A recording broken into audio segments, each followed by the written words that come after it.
Welcome to the Best 5-Minute Wine Podcast. I'm your host, Forrest Kelly. From the seed to the glass, wine has a past.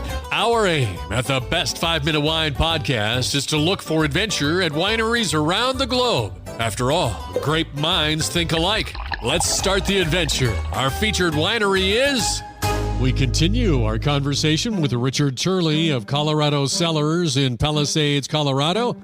What is a typical day for you? There is no typical day. We work 18-hour days, it seems like. You see, we raise a lot of our own grapes, too. We have about 22 acres of grapes in different varieties, and then we have peach orchards as well. So when we're not at the winery, we're working in those vineyards or orchards. Of course, we have people that work with us, too. But I don't know. A typical day is we're here in the office in the morning, and then we're not. We're either out in the vineyards, or sometimes we're bottling all day, or doing whatever needs to be done. I mean, it is a family-run and owned and operated winery, so we do whatever we need to do, and we're active here every day. 18-hour days, wow. So who all is involved in those 18-hour days? Well, it's just my wife and I running the winery. We have two sons, but they grew up here. They've got their own careers now. So the oldest son actually owns the winery's original brand, which was Colorado Mountain Vineyards. That was the original brand and the name of the winery from 1978 until 1986, at which point Colorado Cellars became another DBA. And quite frankly, that was done because the investors were the ones who were Colorado Mountain Vineyards, and we wanted a clean break with a new brand. I'm not sure if you're aware, but as of 86, you can't really call a winery with a state name anymore or a viticulture name. So we're sort of grandfathered in there. What do you mean by that?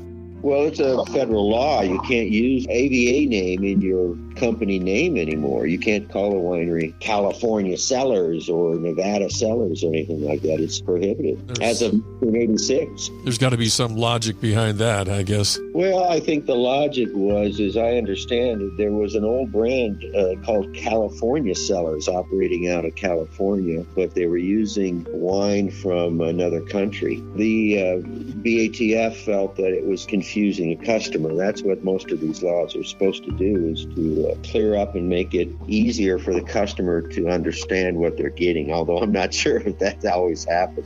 What kind of highlights do you do? When you've got to do a job at the winery, what's your favorite thing to do? Oh boy, I don't know. That's a tough question. Driving the big tractors out in the field in the beautiful weather? You know, I'm a jack of all trades. I just fill in wherever I needed to be, I guess. It's never dull around here, Forrest. I mean, if we're bottling, we're loading the vans or calling the customers. I guess that might be it now that I think about it.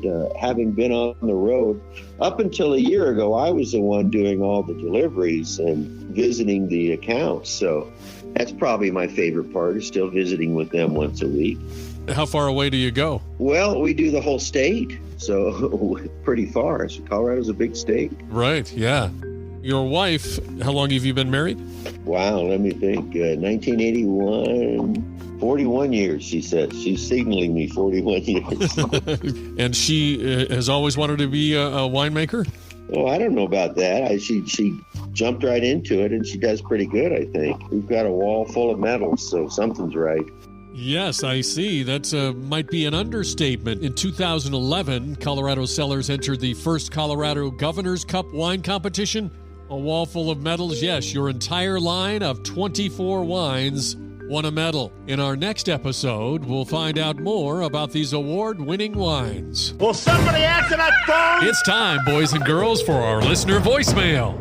Hi, my name's Brett. I live in Lake Havasu City, Arizona. I'm new to the wine world, and I'm trying to find a nice red wine to go with a filet mignon. Do you have a recommendation? Because filet mignon is so lean, it's often cooked rare to medium rare so that it retains its flavor, its mild flavor. Keep in mind that you don't want a heavy red wine to strip away all of that subtle flavor, so you want a light red wine. So I'd recommend a blended red wine like a Bordeaux. Thank you for your question, Brett.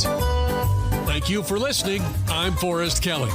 This episode of the Best 5-Minute Wine Podcast was produced by iHiza. If you like the show, please tell your friends and pets and subscribe. Until next time, pour the wine and ponder your next adventure.